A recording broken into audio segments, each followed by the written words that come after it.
Hello, humans.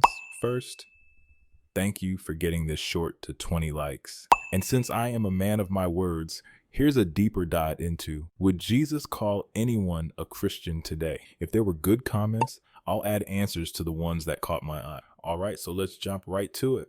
And hey, don't you forget, click those buttons. Comment spotlight from @JamesLang5809.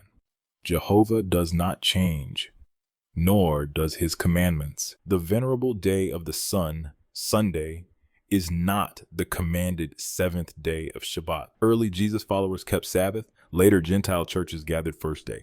But hold on, do you really want to hang your hat on God never changing?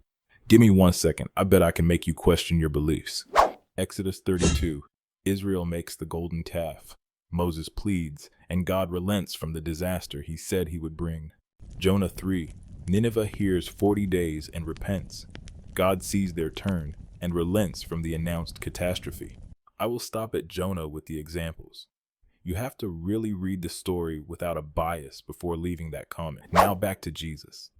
Let's zoom out to the world his first followers actually lived in. The emperor cult and loyalty rites pressured Jews and Jesus followers to prove allegiance, testing which commands you'd keep and which you'd bend to fit in. Jewish communities and Jesus' followers faced a test.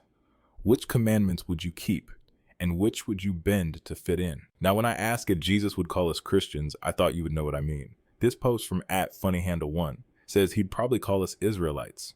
I like the sarcasm, but I'm asking about the values and lives Christians live now. Would Jesus have welcomed you into his disciples? Roman pressures shaped identity. In Antioch, outsiders nicknamed Jesus followers Christians. People recognize communities by habits like Sabbath, food, and table life. So let's use Jesus as standard, not the label. He said you know people by their fruit, character, mercy, obedience, not by what they call themselves. Most Christians I see every day like to choose when they want to follow Jesus. Then they like to use the excuse of, I am a sinner, and we all fall short. Because as I look at the United States today, I think if Jesus came today, there would be some very disappointed people out there. So let's use Jesus as standard, not the label. He said you know people by their fruit, character, mercy, obedience, not by what they call themselves. Are you loving your enemy, or have you decided to change the words of God to fit your current world? Jesus said, do not resist an evil person. Turn the other cheek and go the extra mile. In the USA, we are living through one man's revenge, and many of his Christian supporters say that he was sent by God. Jesus told disciples to sell possessions, get to the poor, and store treasure in heaven. We usually store up here first. What about feet? Do you know what Jesus said you should do as he did? Jesus washed feet and said, do as I have done. We like status and stage lights more than lowly service. Don't worry, I am not a big feet person either. But the point is, most Christians don't prioritize any of these rules. Jesus said, reconcile with your brother before offering your gift. We hold grudges and still sing louder on Sunday. Jesus said, do not worry about tomorrow. Seek first God's kingdom. I bet you are more worried about keeping that roof over your head. Jesus said, mend without expecting back.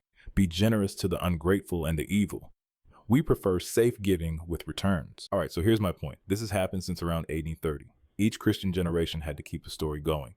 And to do that, we slightly change what is important. If the group around you likes to rape, murder, and conquer lands, just what is going to be the most important parts of the Bible. So let's tie this whole video up. I get why you want to believe in Jesus. For the most part, Jesus was freaking awesome. And I myself still follow Jesus. You shall love your neighbor as yourself. Matthew 22:39. It is why I make my videos. I care about if what we all believe is true. And we all should be willing to question our beliefs to find it out. Bring your best counter evidence. If I misread a passage, quote it and give context. If practice has a reason, cite the source. Let's test claims, not defend labels. What did the text say then? What do Christians actually do now? Where do those conflict? And who changed, the text or the practice? I beg you to please ask yourself, do you care about what is true? If you're not seeking truth, how can you truly believe? As soon as I mention that I am talking about the Bible, boom. You turn into a person with two hands over their ears, saying, I can't hear you. If you could open your mind for me, you would agree with this logic. If we were talking about other books, thank you so much for making it to the end of the video. Comment below with next topic if you want. The comment that gets at least 10 likes, I will post a video.